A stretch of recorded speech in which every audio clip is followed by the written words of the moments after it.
Dapat sinimulan niya last Yeah. year, di ba? Pero ang akbayan, entire campaign, bumabanat sila dito sa mga Right.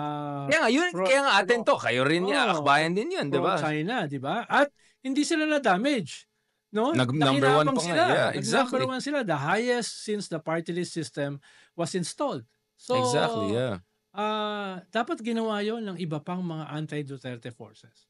Dapat ginawa yun ng gobyerno. More like the pro-Philippines forces, yes, exactly. diba? Pero, maganda yan. More than 90% ng mga Pilipino anti-Chinese aggression. Right. Perhaps more. Diba? Baka hindi na naman na-factor in dyan yung Gen Z at millennials. Pero, para ma-sustain yan, you have to give itong mga Pilipino na they discover yung kanyang patriotism, not only something to fight for, but something to live for. Right. Bigyan mo naman sila ng benepisyo. Bigyan mo na, taasan mo naman yung wages. Improve mo naman yung healthcare, di ba? Ipakulong mo yung mga kartel na pinrumisa na ikukulong, no? Mga smugglers, hoarders. Kung yung mga smugglers na pinapayagang mag-dominate sa Bureau of Customs ay pipigilan, bababa ang presyo ng rice. Kaya mataas ang presyo ng rice dahil dyan sa mga smugglers na yan. Sino ba nagpapapasok dyan sa mga smugglers na yan? Siyempre yung mga government officials, pati nila pinapayagan. Kung kailangan ng revamp, pang simula sa customs. No?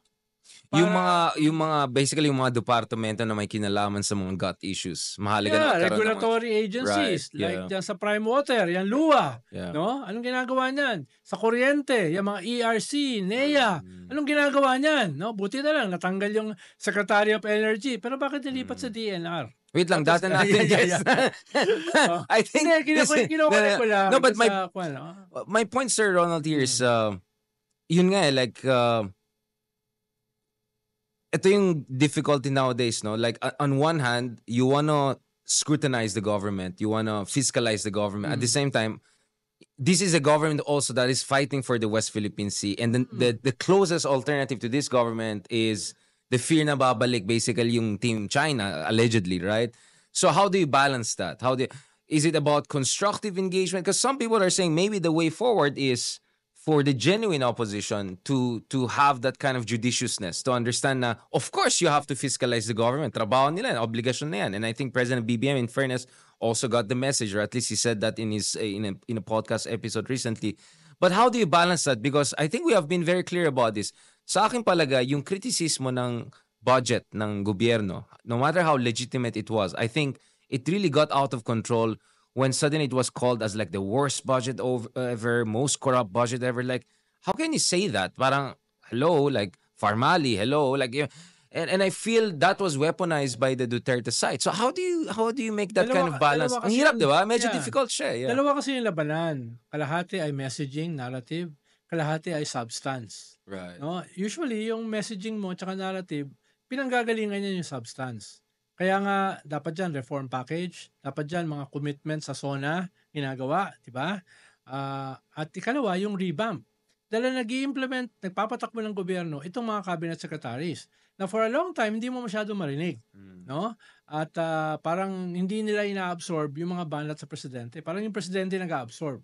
No? To be fair, yes, President BBM, medyo kailangan talaga niya mag-revamp. Long overdue na yung revamp na yan eh. Nung nangyari yung dissolution ng unit team, dapat nag-revamp ka na dahil marami doon sa mga kasama sa unit team na mortal na kaaway mo na nasa loob pa ng gobyerno. Although natanggal yung iba. Isasabotahe ka nun. No? Yung Solicitor General, medyo natanggal. Yung isa sa Chen. Yung mga nasa GOCC, exactly. Mo na, yung mga nasa mga bureau, yung mga undersecretary, dapat talaga linisin mo yan dahil binabanatan ka sa loob as well as sa labas. No? Kaya long overdue.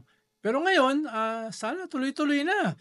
Hindi pwedeng by increments. I'm thinking, Sir Ronald, I mean, you tell me, isn't the way probably forward is, on one hand, of course, yung admin dapat ayusin yung communications, make sure na they'll go on the offensive, yung mga krimen na ginawa ng dating administration, allegedly, yung issue ng impeachment. At the same time, ayusin din nila yung sarili nilang substance. Exactly, no? Substance part. But you said something. Where's the beef? Halimbawa, itong usapin sa West Philippine Sea, gamitin mo na yan. Laban sa mga traidor, inside and outside government. Because the government's doing the right thing. In fairness, sa West Philippines, palaban sila. Ganda ng positioning mo. Yeah, exactly. Pero, nawe-weaponize mo ba? Bakit puro mga Leverage, pro-China yeah. yung mga nananalo, di ba? From Bongo to Marcoleta to Bato, no? To Aimee. No? Dapat na Sabi lang 90%. naman nung isa, walang Oh, West Philippines sa map, naging 90% pro-China na. ang anti-China, tapos hindi mo na kumbinsi yun na wag iboto itong mga pro-China na ito. Ibig sabihin, may problema ka sa messaging at saka sa strategies. No? Parang cabinet revamp. Kung magka-cabinet revamp ka, ang pinanggagalingan niyan is a framework. Na ito yung tatanggalin mo, pero a framework na pipiliin mo, ito yung ipapalit mo. Diba? Ganun yan eh. No, You said something like Vince Dizon also has a good messaging at least strategy. We can debate about. Yeah, definitely. We'll probably have him on this show discuss on his side just to get his side. But he worked for you also, right? He was my undersecretary. Exactly. So bago siya naging chief of staff ni Senator Alan Peter. So maybe in fairness, he's making a lot of noise at least. Some would say even substance. Nagsimula siya sa mga low-hanging fruits para magmarka. Tapos sinahaluan niya ngayon ng mga big ticket projects. Halimbawa yung usapin sa fast train na dapat daw itayo na natin, yung usapin sa North Rail, yung usapin sa subway, no, hinahaluan na niya. So ini-intersperse niya yung mga low-hanging fruits na magmamarka immediately at yung mga long-term projects na sana matapos before the end of term sa 2028. So ginagawa niya yan. At saka hinahatak na ang presidente sa kalsada. No, isang araw hinatak na sa MRT, hinatak na sa bus carousel. So tingin ko, in fairness, whether ikaw ay against or pro-government, that's the way how to do it, di ba? Yeah. Dali mo sa kalsada. Pero yung mga cabinet secretary mo, ba't wala sa kalsada? No? Ngayon, puro press con nila para nakakaramdam sila. Maybe it's because the president wants to set the tone first. I mean, I think even Malacanang said something like they want that kind of fresh, dynamic energy from, at least what they're seeing from your former undersecretary, right? At the current DOTRC. Again, we can have a debate about substance and policy. It takes time. Pero, aminin natin, if there's one thing that worked for the Duterte is that what I call yung performative governance. Diba? Kasi, let's be honest, it's not like people really will go into the grand numbers. It's what they see, headlines, quotes. It matters. Halimbawa, unfortunately, ito sa pag-postpone nung traffic scheme, pinopost nila. Parang ang dating ay, very nakiki-empathize ang presidente sa mga commuters. Responsive. Empathetic. Nararamdaman niya yung kanilang discomfort at saka pain dahil nandun siya, pumipila siya. So, ganun yung mensahe. Whether that is true or not is another thing. Pero yun yung dating sa mga tao. Kaya, baka kinakailangan nila more of that. At mukhang nag-spearhead niyan si Secretary Dizon. No? Dahil, yung ganyang message. Dahil he knows his stuff. And he worked during the Duterte administration, so he knows his stuff. Tatlong gobyerno ang kanyang pinagtrabahuan. From your, diba? So, medyo may kwensya. May expertise. Mahabang PC na how to do it, no? Actually, kasama ko siya nung minute namin si Secretary Jimenez tungkol sa No to Wangwang. Oh, right. I remember. Those were the days. Na nagmarka. Diba? So, 100%. Alam niya kung ano yung gagawin. So, baka more of that para sa presidente. Yeah, I mean, just kasi... Diba, sinabi ng presidente sa kanyang dalawang zona, dudurugin ko ang kartel, dudurugin ko ang smugglers, at saka dudurugin ko ang mga hoarders. Napakahalaga pag nagawa niya yun. Pero kahit hindi pa niya magawa fully, show something. Makita niya na meron nakukulong, meron nawawasak. Right. Dahil papunta na siya sa kanyang fourth defining zona. Anong sasabihin niya sa report card? Right. Nagawa ko ito. Dalawang zona yan, ha? But if you're BBM, you can also say that one reason siguro hindi ko nagawa yung mga gusto kong gawin is because dinidestabilize ako. Diba? I mean, yes. The Dutertes are destabilizing every day. Pero pag ikaw ang presidente, mahirap magpaliwanag sa presinto eh. Well, Pinoy did that until his last zona. Pinoy was still blaming Arroyo. I remember that very well. And that was our topic actually with Tito Boy. I remember back in the day. Pero you can only do it so much dahil the buck stops with you. Sure. Diba? Kaya nga nung ikalawang zona niya, binitawan na niya yun eh. Ang pala niya ay kailangan natin gawin ito. No? Ganon. Pero interspersed with that, sinisisi mo pa rin yung previous government. Lalo na kung 9 years yung previous government. Diba? At marami mga scandals. Pero yung dominant message mo, anong gagawin mo? Right. Because you will be judged for that. No? So there's obviously the butter issue, which is like yung economic issue, gut issues, infrastructure issue. But there's also the guns issue, which is harapin mo yung kalaban mo na medyo medieval. tayong dalawa, I mean, we are consistent about this. We have been quite critical na feeling natin there's a little bit of, to put it mildly, conflict avoidance, if not diffidence. But there's some people, including some people who work during your administration, have been saying, well, I look at the body count, like Kibuloy, Digong, Teves, like maybe it's not like one person being fox and lion a la Machiavelli, but one person being the fox and putting lions in charge of doing the stuff, right? Or more like speak softly but carry a big stick in a Rooseveltian sense. Yeah. Obviously, that could be the positive or someone would say over-optimistic interpretation. But that could be also true, right? Or at least that could be the strategy moving forward. Yes, pero mahalaga kasi sa strategy, mahalaga sa body count, nag-i-improve yung approval ratings mo. Right. Mahalaga sa body count ay nanalo ka sa midterm election. Diba? Or else, what was that for? Dapat yun ay value added sa'yo. Bakit hindi value added? Was it the messaging? Was it the or lack thereof? Or lack thereof messaging? Diba? Yeah. Is it the leadership? No, etc. Yun yung purpose ng cabinet revamp. Pag may ganyang klaseng unraveling, ay mag-revamp ka para ipakita mo na willing ka gumawa ng reset. Willing kang tumanggap ng mistakes. Willing kang mag-reform dahil ganun yung purpose ng revamp na dapat ginagawa regularly. No? Yun yung ano. But then again, I mean, President BBM has a special problem, right? Because talagang kalaban na yung DDS base eh. Diba? Yeah, it's a basically open warfare. That's It's a mortal. 20, yeah, exactly. Yeah. So 20 to 40% is basically done. Like good luck Mindanao, good luck. So that means ang pwede lang niya i-expand na base are either liberal progressives, which is going to be very difficult, and the undecided, which is probably 25 to 30% of the population, right? So obviously the undecided makes sense in terms of what you said, which is ayusin mo yung mga basics, maybe you'll win them over. These are the people who are neither DDS nor with the administration. They're kind of, non-partisan. But do you think it's important that there's also an understanding, tactical alliance, grand coalition, whatever you want to call it, also with the pinks and progressives, whether it's on the Sara impeachment issue, whether it happens or not, whether it's on maybe another ICC arrest is in the books, maybe could be other important issues.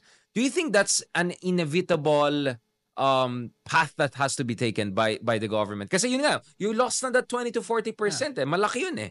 So basically, you're left with this 60%. And dito sa 60%, we can say 15 to 20% could be also the pink base for that matter. Diba? Yun yung Definitely, yeah. definitely. No, na may iba't iba kang impulses galing sa populasyon. Hindi mo pwedeng maliitin yung pink wave na nag-scale up during the midterm elections. No? Ikalawa, yung mga natitira sa'yo na kinakailangan mong i-rally. Katulad ng ginagawa ng mga Duterte doon sa natira sa kanila. Tapos meron kang lumalaki na soft voters or undecided in the absence of scientific data analytics, ay kailangan mo mahatak yung soft na yan, yung mga undecided na yan. Tapos meron kang mga disenchanted sa unity team na nakakuha ng record high number of votes ng 2022. So, yung mga disenchanted na yan ay sa'yo mapupunta, mananatili sa'yo, o mapupunta sa mga Duterte.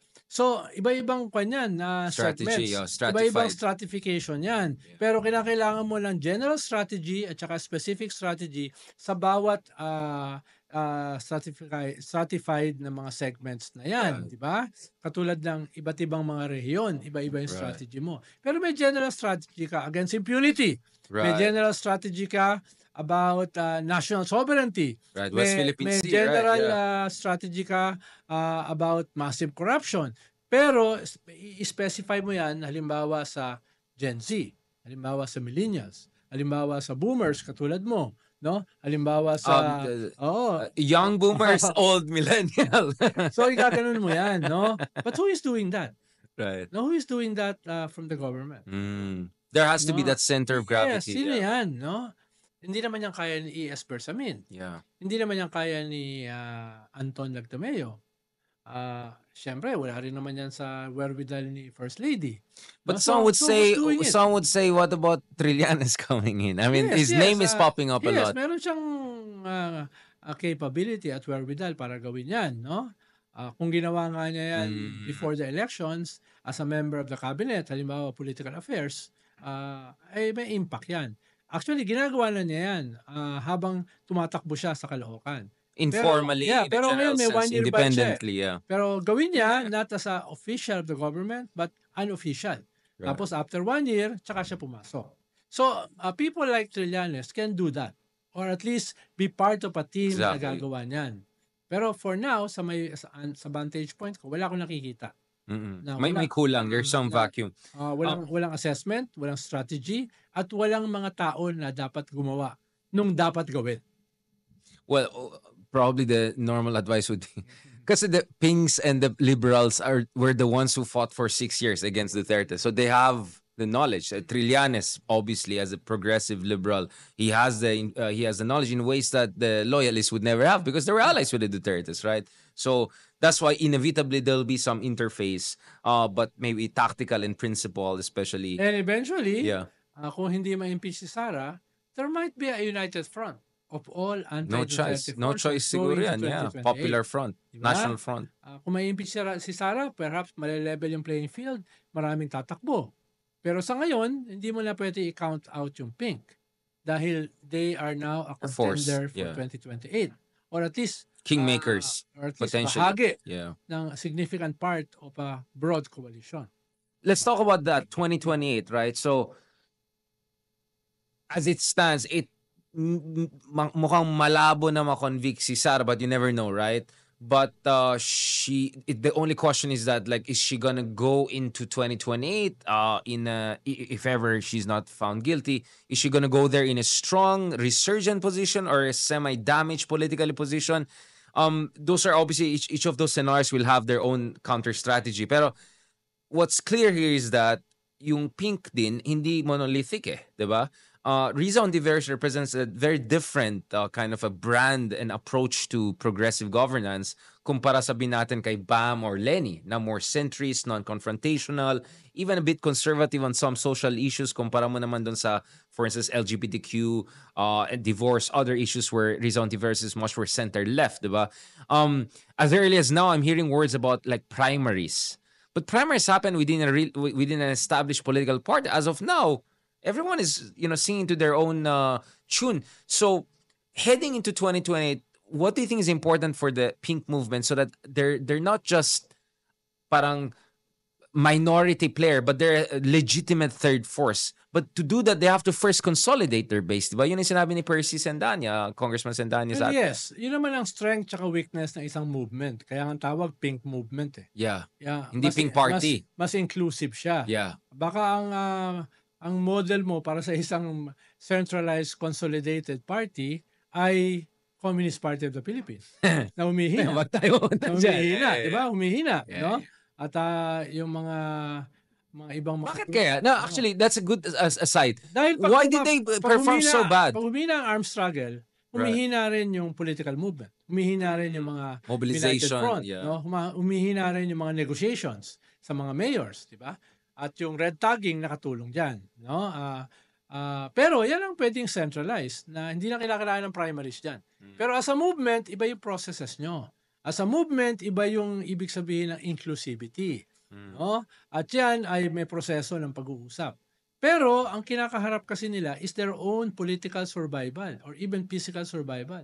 Kaya sooner or later, they have to consolidate, no? Around a leader, a candidate, around the strategy.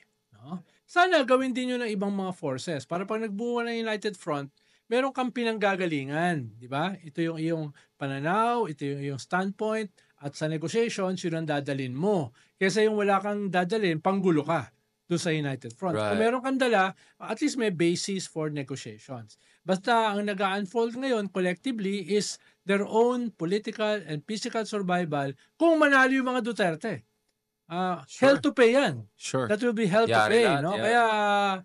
Kaya yan yung possibility. Pero kung ma-impeach yung mga Duterte or si Sara at makulong yung iba nilang mga alipores, then medyo malilevel yung playing field. So meron kang iba't ibang forces na magko-contend for 2028. Pero kung hindi, then magkakaroon sila ng momentum going to 2028. Then all the anti-Duterte forces have to consolidate against impunity, against crimes against humanity, against betrayal of national sovereignty. Yeah. So, yun yung compelling basis of unity later on. And for the Pinks, how to make sure hindi magkaroon ng divisions, hindi magkaroon ng essentially reversal of the momentum. Kasi in fairness, Sir Ronald, mukhang buhay pa rin ang pink movement. Yeah, well, But first they have has to to be harness. nurtured. Yeah. They have to harness the pink wave, the pink movement na hindi naman namatay since 2022. At significant qualitatively as well as quantitatively yun na-deliver. At ngayon, nakita rin natin na significant pa. Pero kailangan may tumayong leader para i-harness yan. At pag na-harness na yan, then magkaroon ng tinatawag mo na semi-primaries. Dahil hindi naman sila political party. Exactly. Yeah. So medyo interest groups, medyo organized groups, mag-uusap-usap. Sino ba ang pwede? Sino ba may fighting chance? No? Sino ba yung, kung ito ang katapat, mas malakas siya. Pero depende yan kung sino katapat eh. Kung ito ang katapat, baka iba yung kailangan. Pag ganito ang katapat, perhaps iba yung kailangan. So, yan ay ipoprocess sa loob. No? At sa ngayon, ang leadership niyan, si Leni at si Risa. Pero noong 2022, pinasa ni Leni yung leadership kay Risa. At nitong midterm, si Risa yung campaign manager ni Bam at saka ni Kiko, no? At saka ng iba pang pink forces. So, nung nag-scale up si Risa na sinabi niya, I'm open, yun, very, very tactical as well as strategic yan. Kailangan may mag-harness nung na-deliver ng pink wave, ng pink movement dito sa midterm. Right. Kailangan may tumayo. Ngayon, kung siya ang talagang sa dulo, ang pipiliin, then that will be the result of a process. Pero based sa ganyang klaseng pagpasa ng leadership baton ni Leni as campaign manager at saka the only surviving opposition sa Senate, no, ay pumunta ka na. I-harness mo na yan. Dahil naghahanap yung mga bata ng leader eh. Naghahanap yung mga bata ng kanino ba kami mag-identify. Right. No? Without preempting the possible candidate ng Pink sa 2028. And sir, if you were like, alam ko mahilig tayo magbanat, but at the end of the day, they say, whether you voted for the guy or not, I mean, the success of the president, the success of the country. And let's be fair, I mean, lalo na ngayon na may lumalabas na naman ng mga Revgov. Yeah, exactly. Yun nga eh. Mutiny. Exactly. We have to defend the constitutional order. Exactly. Whether we are opposition or administration. And on that note, in fairness to President BBM, he has turned out much more, assertive in the West Philippines than many people initially anticipated. You can just look at the writings before the election concluded 2022. On EJK issue, other human rights issue, we have seen improvements, obviously not ideal. On the economic issues, we have already discussed that. But if you're Ferdinand Marcos Jr., on what note do you want to end in 2028, considering even by Philippine standard, the dramatic turn of events? I'm not sure. I mean, you work for President Pinoy. He had to deal with the Arroyo challenge. He had to deal with a lot of problems. But dealing with Duterte's allies turned nemesis, the ICC issue, Kiboloy, I mean, so much and now he's taking on China also, and while navigating relations with Trump. I'm not saying we should pity the guy, but I'm just saying it's an incredibly difficult position. So if you're BBM, on what note do you want to end in 2028 to say to yourself, I don't care what the surveys say, but I can tell to myself, I succeeded? Well, Pinoy is not a perfect president. No? Tanggap naman niya yan. Pero ang strength niya ay he leads. No, tatanggapin niya ang pagkakamali, pero sasabihin niya, then we move on, we move forward. Pero i-harness niya yung troops. Ito yung aking mga kasama. Right, yeah. Ito yung mga kalaban. No? Igagano niya. So, yun ang dapat din gawin ni PBBM. Lead. Lead. Huwag mong i-demoralize yung troops mo. Huwag mong bigyan ng bala ang iyong mga kalaban. Lead. No? Dali mo ito sa logical conclusion. No? Pero to do that, hindi pwedeng rhetorics lang. Kailangan may substance. Kailangan give Filipinos something to fight for, as well as something to live for. Right. Then, we will be leading from a position of strength. Baka dun yung kulang. But still, at least he has 2 or 3 years more. Yeah. On that very constructive note, Sir, talagang mabait talaga tayo today. I don't know if it's the Greco-Roman design or is this, but I hope to see more of this version of you, Sir Ronald, before we go back to our normal version. On that note, thank you very much for joining us dito sa latest episode, I almost said R&R, but basically it's an R&R Pilipinas 360 coming together. I hope you look forward to more discussion, not only with secretaries, we're going to talk to other secretaries, including mga binabanat ni Ronald subtly. Subtle and Ronald don't go together, but usually, but today it kind of went together. But I hope you'll also look forward to next discussion with